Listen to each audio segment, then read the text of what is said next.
The Alliance for Child Protection in Humanitarian Action is the interagency body for ensuring the quality and effectiveness of efforts to protect children in humanitarian settings. It has produced a video series on the minimum standards for child protection in humanitarian action. These minimum standards, also known as the CPMS, were developed through widespread interagency collaboration. They are part of the Global Humanitarian Standards Partnership, which includes Sphere, INEE, and others. This video examines standards 19 to 26, the mainstreaming of children's protection in all humanitarian action. For other installments in the series, please go to the Alliance's website. One of the objectives of a humanitarian response is to maintain or improve the safety and well-being of those affected by the crisis, including children. Evidence tells us that many threats to boys and girls can be mitigated or even eradicated through timely, sensitive provision of humanitarian aid by each sector. Mainstreaming child protection means for all humanitarian actors to consider the potential or actual violence, exploitation, and abuse of boys and girls. It minimizes the risks of children being harmed by programs designed without proper consideration for their safety or well-being. Mainstreaming also helps to maximize the impacts of the humanitarian response by finding synergies and complementarities. Here is how the Camp Coordination and Camp Management Cluster in Iraq came to view mainstreaming and place a greater value on children's participation.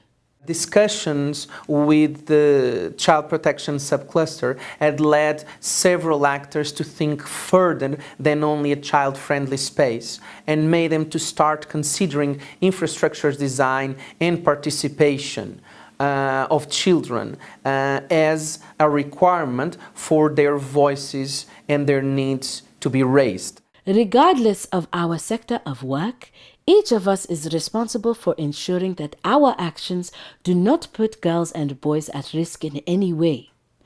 Mainstreaming child protection considerations is part of compliance with the principle of do no harm. As WASH practitioners, for instance, we often build new facilities. Every construction site needs to be secure to avoid accidents, with children being curious around it. Close work with contractors must also prevent child labor through dedicated clauses in their contracts and, of course, direct supervision.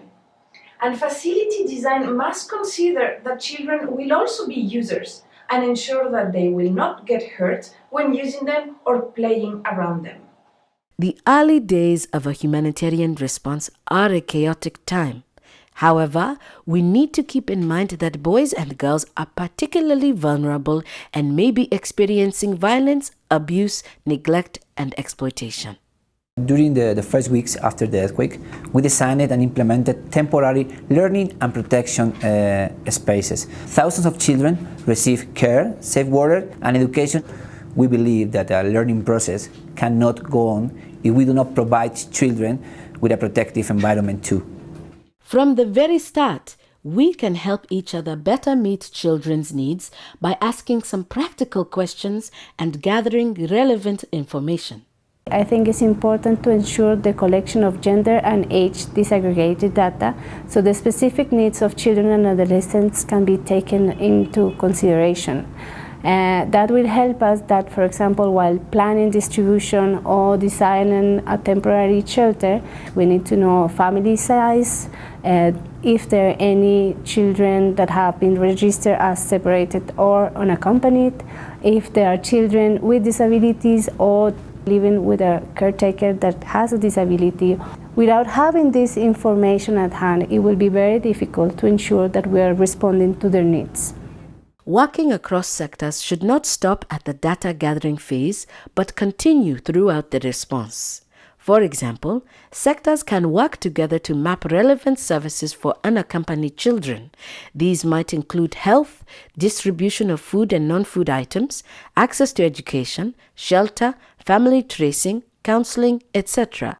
To ensure the protection and well-being of children, we must sit together to identify operational problems and find solutions. Here are some thoughts from colleagues in Myanmar and Guinea. One way that has proven useful is having a joint reflection about the problems. During a one-day workshop, key protection issues identified in the camps were looked at by WASH partners, and protection specialists guided the analysis to find solutions together.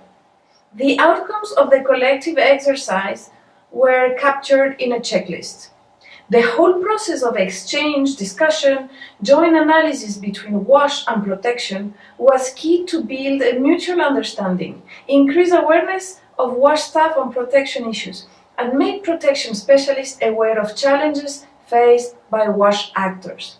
During the next months, various joint initiatives derived from this workshop led to a stronger protection mainstreaming, and the checklist itself was integrated into the WASH Cluster Action Plan. Cela aussi nécessite des formations. This requires trainings, common briefings, and also the development of harmonized tools that can be completed and used by everyone in the same way. Par tout le monde de la même façon. Experience shows how useful it is to have a clear understanding of the challenges, but also the strengths and resources of each sector. With that, we can see how to complement each other. I think we should always plan together, share resources, financial, but also methodologies, and keep us always each other informed about plans, progress, challenges, and always looking for new ways of collaboration.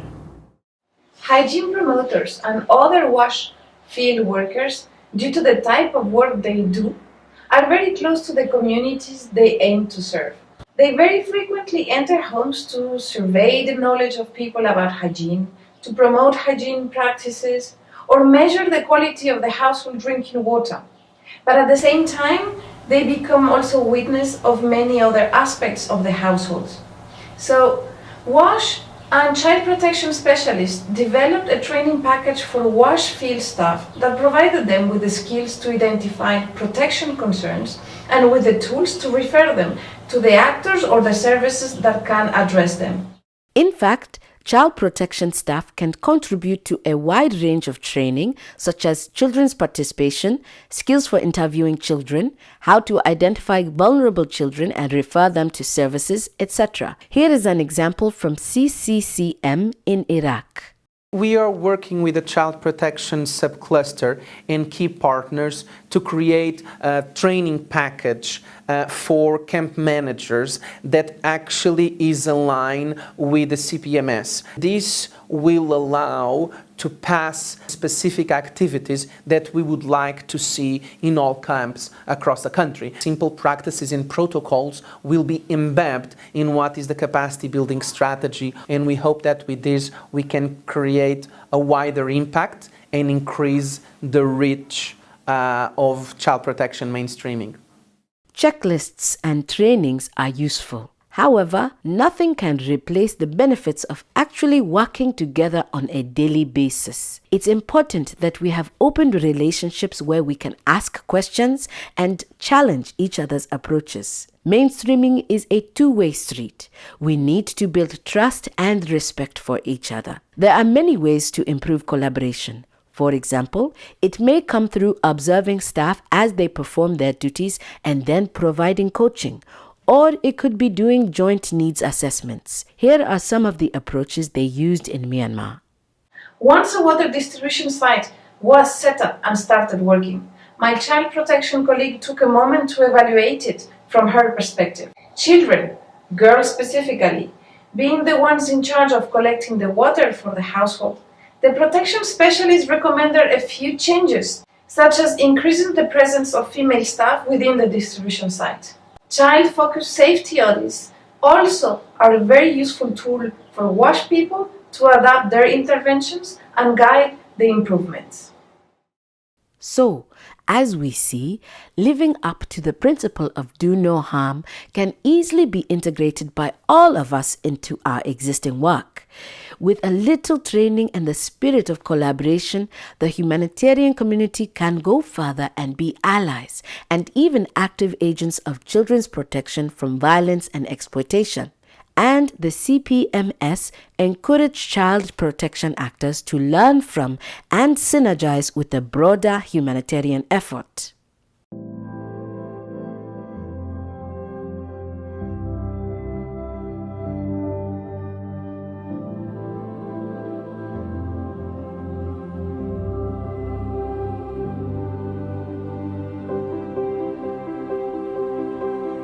Other installments in this series focus on how to use the CPMS and on the specific standards for addressing needs. The Alliance provides support for applying the standards, such as mainstreaming briefs, guidance on contextual adaptation, and training packages. For more information, please go to alliancecpha.org/CPMS.